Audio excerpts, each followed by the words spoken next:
ಅಲ್ಲ ಸಾರಿ, ಇಲ್ಲಿ ಮತ್ತೆ ವಾಪಸ್ ಬಂದ್ರೆ ಇಲ್ಲಿಗೆ ಒಂದ್ ರೌಂಡ್ ಉಗುರು ಪಕ್ಕದಲ್ಲೇ ಬರಬೇಕು. ಉಗುರು ಚುಚ್ಚಬೇಕಮ್ಮ ಅಲ್ಲಿಗೆ, ಯಾಕೆಂದ್ರೆ ಇದು ನರಕ್ಕೆ ಹೊಡೆದು ಬ್ರೈನ್ ಹೊಡೆದು ಪೋಷಣೆ ಬಿಡಿಸುವಂತಹದ್ದು ಕಾಯಿಲೆ, ಗೊತ್ತಾಯ್ತಾ? ಈಗಾಗಲೇ ನಿಮಗೆ ಎಲ್ಲೋ ಅಂತ ಜುಮ್ ಜುಮ್ ಅಂತ ಇದೆ, ಬೆಂಡ್ ಆಗ್ತಾ ಇದೆ. ಮತ್ತೆ ಕಾಲಿಂಗೆ ಬೆರಳು ಹಿಂಗಂದ್ರೆ ಹಿಂಗೆ ಬಿಟ್ಕೋಬೇಕು, ಎಲ್ಲ ಬೆರಳು ಹಿಂಗೆ ಬಿಟ್ಕೋಬೇಕು. ಬೆರಳು ಬಿಟ್ಕೊಂಡಿಲ್ಲ, ಎಲ್ಲೋ ಅಂಟ್ಕೋತಾ ಇದೆ ಯಾರ್ದಾರು ಅಂದರೆ ಅದು ಕೂಡ ಸಿಂಟಮ್ಸ್. ಬೆರಳು ಕ್ಲೀನಾಗಿ ಹಿಂಗೆ ಬಿಚ್ಚಕ್ಕಾಗಲ್ಲ ಕಾಲ್ದು ಅಂತಂದರೆ ಅದು ಕೂಡ ಸಿಂಟಮ್ಸ್.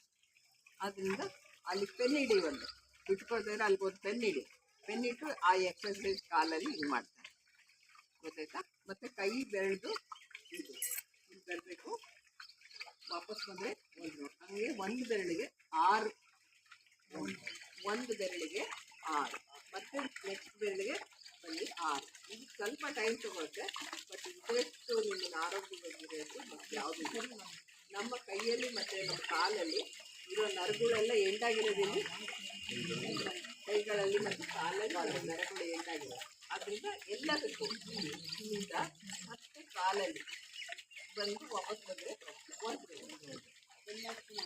ಹೌದು, ಕೈ ಮತ್ತು ಕಾಲು ಎಲ್ಲರಿಗೂ ಮಾಡಬೇಕು. ಯಾಕೆಂದರೆ ನಮ್ಮ ಶರೀರದಲ್ಲಿ ಎಂಟಾಗಿರೋದೇ ಕೈ ಕಾಲುಗಳಲ್ಲಿ.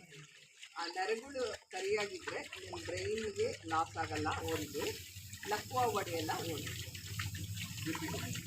ಬಿ ಪಿ ಅಲ್ಲಪ್ಪ, ಬಿ ಪಿಗೂ ಮೊದಲೇ ಹೇಳ್ಕೊಟ್ಟಿದ್ದಾರೆ ಅಲ್ವಾ? ಇದು ಬರೀ ಲಕ್ವಾಗೆ ಸಂಬಂಧ